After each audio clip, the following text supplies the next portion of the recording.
Mesdames et messieurs les parlementaires, mesdames et messieurs les élus, monsieur le délégué général de l'Ordre de la Libération générale, monsieur le secrétaire général pour l'administration, monsieur le chef d'état-major de l'armée de terre général, monsieur le chef d'état-major de la marine nationale amiral, monsieur le chef d'état-major de l'armée de l'air et de l'espace général, monsieur le gouverneur militaire de Paris général, monsieur le directeur central du service de santé des armées général, mesdames et messieurs les directrices et directeurs d'administration centrale, mesdames et messieurs les officiers généraux, mesdames et messieurs les représentants du monde culturel et muséal, mesdames et messieurs les représentants du monde combattant et mémoriel, officiers, sous-officiers, militaires du rang, chère Arlette Testillet, merci de votre présence qui nous honore et nous oblige, même si je ne vous vois pas à cause de la lumière.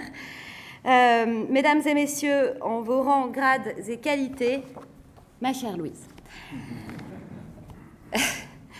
Je suis très heureuse de vous retrouver ici au Val-de-Grâce, sous ces voûtes magnifiques où résonne l'écho de notre histoire, et de ceux qui l'ont faite, de vous retrouver pour un moment de paix, d'amitié, de calme et de recul, dans un monde qui ne nous le permet pas beaucoup.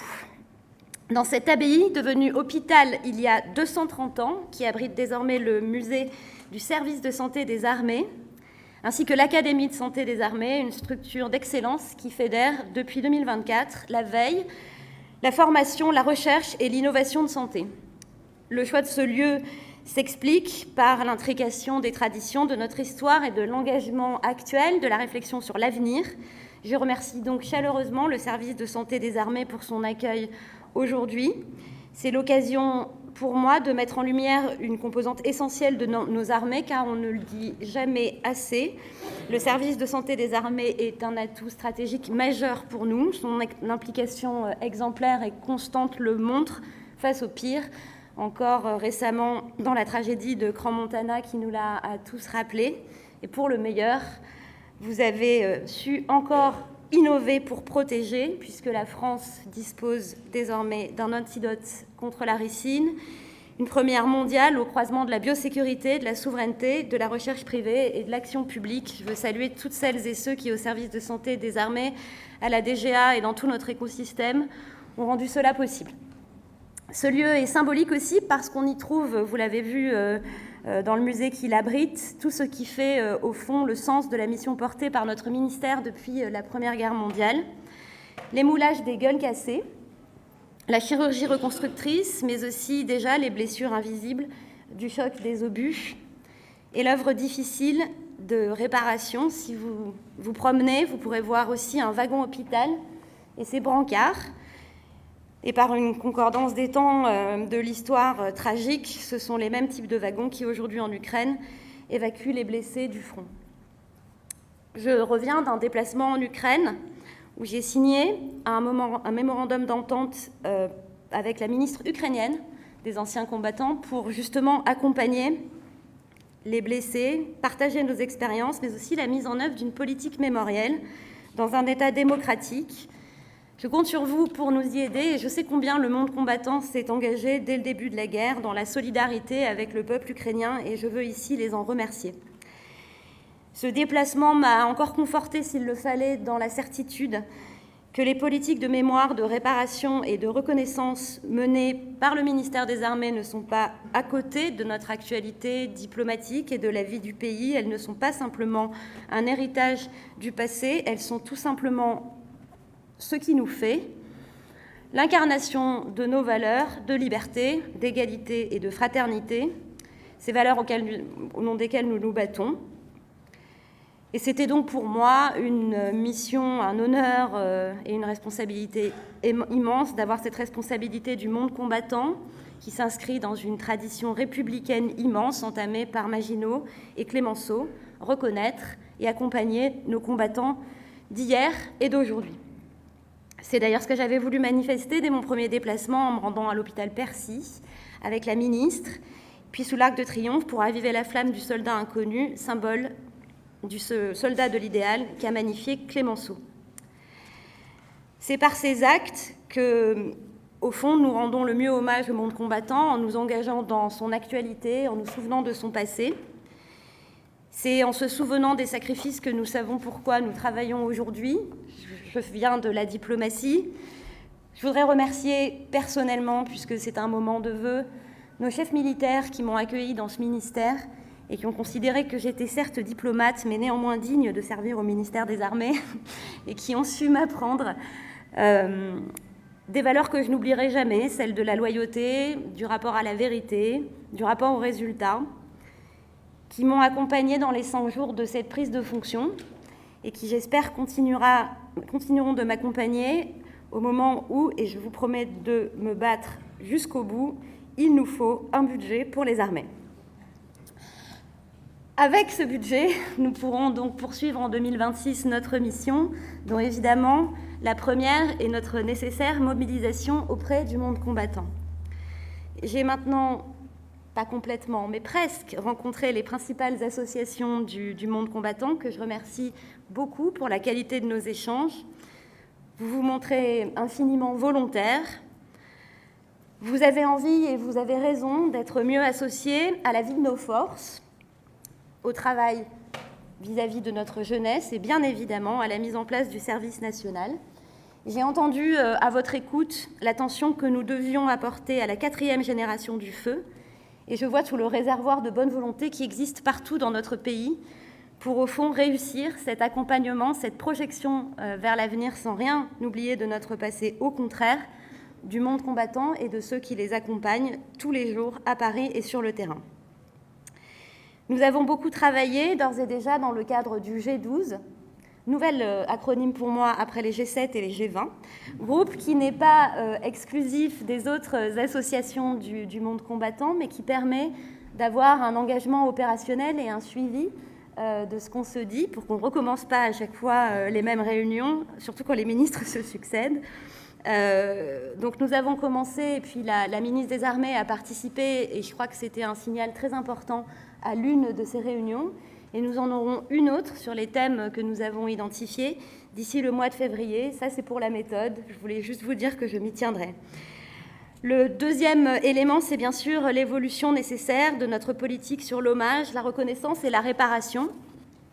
L'hommage, bien sûr, nous devons continuer à honorer la mémoire de tous les morts pour la France, pour la nation et pour la République, en transmettant cette mémoire auprès des jeunes générations. Je ne vais pas vous cacher mon émotion à chaque fois que je vois un porte-drapeau transmettre son drapeau à un plus jeune. C'est une des plus belles choses que j'ai vues et c'est évidemment ce qu'il faut continuer de faire, en rappelant l'engagement partout où c'est nécessaire, à chaque fois que c'est nécessaire. Évidemment, ce matin, j'étais au monument d'hommage à vos côtés, Général, aux morts en opération extérieure, pour rappeler notamment le sacrifice des 90 militaires français morts en Afghanistan aux côtés de nos alliés.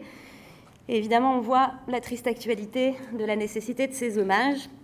Bien sûr, pour revenir sur des épisodes récents également, je pense aux attaques indignes qui ont pris pour cible les harkis, et je veux leur dire que nous irons au bout des promesses qui ont été faites par le président de la République en matière de réparation et que la République tiendra la promesse auquel, malheureusement, elle a failli par le passé. Donner toute notre reconnaissance à celles et ceux qui le méritent, ça passe aussi par la valorisation de toutes les formes d'engagement. Je veux saluer à cet égard, évidemment, la première promotion de la médaille de la Défense nationale avec agrafe Monde combattant, avancée que nous devons à la conviction portée par l'un de mes prédécesseurs, Jean-Louis Thierriot, que je remercie du fond du cœur, et qui est une reconnaissance tangible de l'engagement au service de la cohésion nationale et du lien armée-nation. Je me réjouis de voir cette nouvelle forme de reconnaissance prendre vie. On va le faire tout à l'heure tous ensemble, et honorer celles et ceux qui, dans les associations, consacrent leur énergie et leur travail à la mémoire et à la solidarité. Réparer aussi. Il nous faut poursuivre et même accélérer la mise en œuvre du plan blessé. Vous avez tous entendu que dans son discours des vœux, le président de la République nous a fixé une échéance au 13 juillet prochain. On a déjà commencé à travailler sur l'accélération de ce que nous avons déjà beaucoup fait, mais qu'il faut porter à son terme sur l'employabilité, sur la prise en charge de la blessure psychique, sur la simplification des procédures. Je veux saluer aussi toutes les équipes du SGA qui ont beaucoup avancé. Je me suis rendue dans de très nombreuses maisons Athos récemment, et je pense qu'il nous faut consolider ce dispositif général qui est né d'une idée de l'armée de terre et que nous devons rendre pérenne et consolider. Un de mes premiers déplacements d'ailleurs a été à Bordeaux dans une maison Athos, puis je parlais à l'un des blessés et il m'a dit cette phrase que je crois que je n'oublierai jamais. Il m'a dit « Nous ne sommes pas d'abord des blessés de guerre, nous sommes des guerriers blessés ». Et enfin, je pense que ce lien préservé avec les armées, comme l'incarnent les maisons Athos, est absolument essentiel. Dans la politique de réparation, je m'y suis déjà engagée, mais je le refais devant vous aujourd'hui. Il y a évidemment le sujet de la valeur du point de PMI dans un contexte budgétaire qui n'aura échappé à personne et qui est difficile. Néanmoins, j'ai pris des engagements. Nous débuterons donc dans quelques jours le travail sur le rapport biannuel qui nous sera présenté. Et j'espère qu'il sera la première étape de travaux qui nous mèneront à une revalorisation de la valeur du point. Je ne veux pas oublier dans cette politique de la réparation, évidemment, l'Institution nationale des Invalides, où je me rends régulièrement, dont nous venons d'acter la nouvelle revue stratégique, et je compte évidemment sur l'ensemble des services du ministère des Armées pour appuyer dans les travaux qui seront à mener le bon fonctionnement pérenne de cet établissement magnifique. J'évoque l'Institution nationale des Invalides, évidemment première institution de solidarité nationale dans notre pays, dont l'origine remonte à Louis XIV. Je n'oublie pas que cette institution accueille évidemment le musée de l'armée. Et j'en viens à une autre priorité de l'action pour 2026, qui est évidemment l'action culturelle au sens large du ministère des Armées, dans un moment tout à fait particulier où il nous faut créer de plus en plus de passerelles entre le monde combattant, la défense et la nation, dans une bataille culturelle générale mondiale, parce que quand on parle de guerre hybride mondialisée, il faut aussi tenir compte des récits et de la manière dont on raconte l'histoire. Dans cette perspective, nos musées et les musées des armées sont absolument essentiels. Une des premières actions que j'ai eu à mener a été de les protéger. On avait tous en tête ce qui s'était passé au Louvre. Je voulais remercier les équipes de direction des grands musées qui nous ont permis de faire un état des lieux précis et de lancer les mesures nécessaires. Je voulais saluer aussi le professionnalisme dont ils ont fait preuve, leur efficacité, leur réactivité. Et je voulais vous dire qu'avec mon équipe, nous continuerons évidemment à suivre la mise en œuvre des mesures que nous avons actées à cette occasion. Ouvrir nos musées aussi, nos services d'archives, nos lieux de mémoire, qui doivent s'ouvrir à tous les publics, à toutes les formes d'art, aux industries culturelles et créatives, évidemment à la jeunesse. L'art a toujours accompagné l'expérience combattante. Et je pense que c'est essentiel de le maintenir, évidemment se tourner vers les jeunes. Je me souviens de mon premier déplacement au Mont-Valérien, de tout ce que j'ai vu comme inspirant monsieur le délégué général à cet endroit-là, et de tout ce qu'on doit raconter, au fond, aux jeunes générations pour qu'elles se souviennent de cet engagement de ceux qui sont tombés pour nous et des raisons pour lesquelles ils ont su faire nation, créer notre unité, défendre nos valeurs et les porter de la meilleure manière et de la plus belle manière qui soit. Un mot sur le Bleuet de France, que beaucoup portent, c'est très bien, moi je l'ai mis aussi, et qui a fêté cette année ses 100 ans. Alors, ça a été une mobilisation exceptionnelle en 2025, mobilisation au service de cette petite fleur simple, universelle, mais si porteuse de sens. Je félicite tous ceux qui ont mené cette action avant moi, évidemment ma prédécesseur, et puis tous ceux qui s'y sont engagés. Bon, j'ai quand même fait la Star Academy et le ravivage de la flamme avec le 15 de France, mais je rends hommage à ceux qui l'ont fait avant. Le niveau atteint en 2025, on me fait dire qu'il doit être un niveau de référence. Pas du tout, il faut le dépasser. Et il faut aller encore plus loin l'année prochaine. Puisque je parlais de centenaire, il y a la marine, qui est encore plus âgée et qui aura cette année 400 ans. Je voulais vraiment vous dire, Amiral, qu'on est très fiers de fêter avec vous cet anniversaire. C'est la Toulonnaise qui parle, je vous prie de m'excuser. Mais enfin, on est très contents d'accompagner cet anniversaire qui, et je sais que c'est votre souhait, n'est pas seulement un exercice d'histoire, même si c'est très important, un exercice de mémoire, mais c'est aussi la démonstration de nos grandes capacités navales et de notre aptitude unique au combat naval. Je voulais vous dire aussi, avant de conclure, même si j'essaye de ne pas être trop longue, que la mémoire, l'action auprès du monde combattant n'est pas coupée de ce qu'on fait dans le monde et de la place du rôle qui joue notre pays. Il y a de plus en plus de coopération qui se développe entre les mondes combattants de différents pays en Europe, mais aussi ailleurs. Je pense au Liban en vous regardant, où nous irons, j'espère, ensemble. Je parlais de l'Ukraine. Bien sûr, dans la défense de l'Europe, telle que nous devons la renforcer, je crois qu'il faut se souvenir que le révisionnisme historique préside toujours à la guerre. Et c'est ce qui s'est passé en Russie, puisque c'est au moment où, juste après la dissolution de Mémorial, qui documentait les crimes du stalinisme, que le régime du Kremlin a lancé sa guerre. Et ce n'est pas un hasard si, quand on veut réécrire l'histoire, au fond, on veut réécrire les frontières.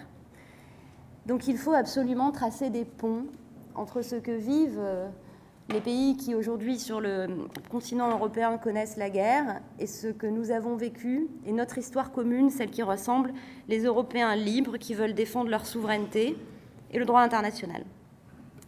Une autre référence historique qui, je crois, est d'actualité, je voudrais citer ce que disait le général Delattre de Tassigny en 1951 sur l'amitié franco-américaine. Il disait toute sa fierté d'avoir eu sous ses ordres dans la première armée plus de 100 000 soldats venus des États-Unis. Il disait la fierté de la France d'avoir pu contribuer à la naissance d'une telle nation, d'une si grande nation. Il disait que le lien tissé par l'histoire entre les deux nations au-delà des gouvernements successifs était indéfectible.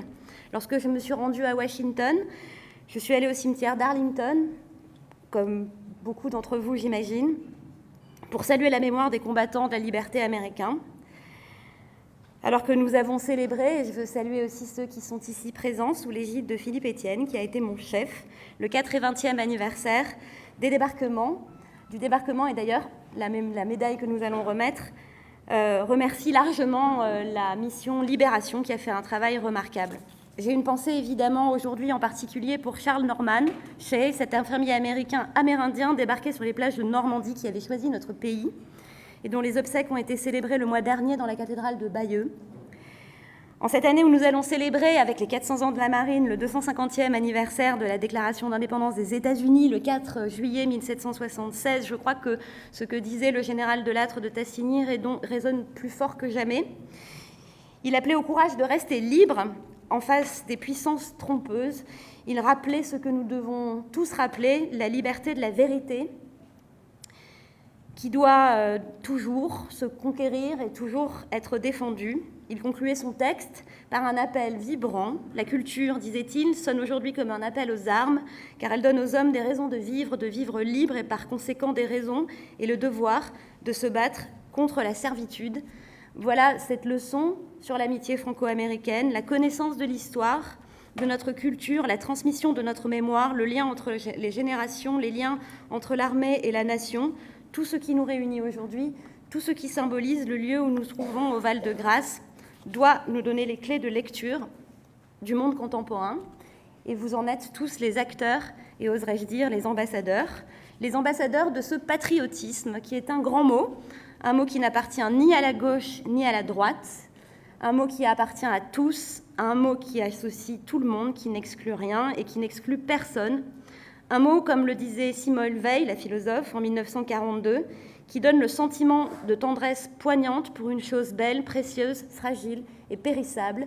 Votre combat montre qu'il faut toujours le défendre, qu'il faut toujours défendre ce pourquoi nos soldats sont tombés, et que le patriotisme, en cette année où nous allons honorer Marc Bloch, qui va rentrer au Panthéon, est une nécessité vitale, parce que l'esprit de défaite est un poison mortel, et que notre pays est celui d'une invincible espérance, parce qu'il a toujours, au moment où il se réarme, et qu'il sera toujours celui qui décidera d'être fort pour protéger ce qui est juste et pour défendre, évidemment, l'ordre international fondé sur le droit, fondé sur la paix. Avec cette espérance qui traverse les témoignages, les mémoires, l'engagement de nos soldats, celle qui anime nos blessés dans leur reconstruction, celle qui pousse des jeunes femmes, des jeunes hommes à risquer leur vie encore aujourd'hui, car ils croient que nous avons la France en partage et qu'elle mérite d'être défendue, qu'elle est, comme le disait le poème, toujours plus belle que les larmes, au nom de cette espérance que nous continuerons à porter tous ensemble en 2026. Je voulais vous souhaiter à toutes et à tous une merveilleuse année, j'espère à vos côtés. En tout cas, c'est mon vœu le plus cher pour l'année qui s'ouvre. Et bien sûr, je voulais conclure en disant « Vive notre liberté, vive la République et vive la France ».